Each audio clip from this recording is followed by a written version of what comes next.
Итак, сегодня 21 апреля 2016 года.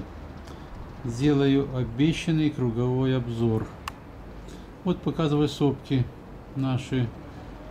Снег на них еще есть, хотя за два последних дня его стало намного меньше, он растаял. Но в целом он еще сохраняется. Вот смотрим вот так вот медленно. Вот и зелень, я имею в виду хвойные деревья, стали поярче, но остальное все остается серым. В том числе вот эти сугробы, за которыми я постоянно тоже наблюдаю, они еще остаются. Температура сейчас в Чите минус 2 градуса.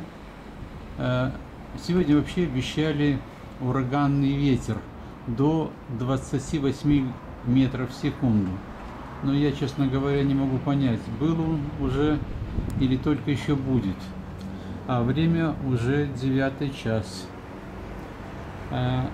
Вчера я был в бане, и меня там удивил один мужик. Он пришел в баню с крапивой. Он гордо ходил, помахивал этим веничком крапивным и всех удивлял. Я сегодня ходил по улице, смотрел на нашу землю.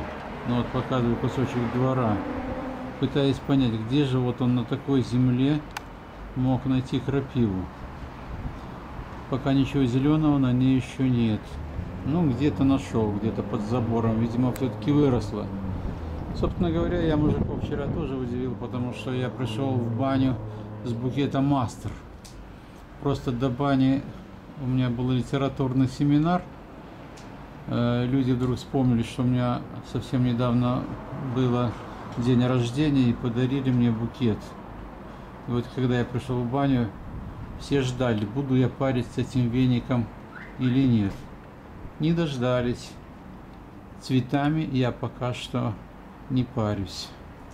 Ну вот на сегодня все. До свидания.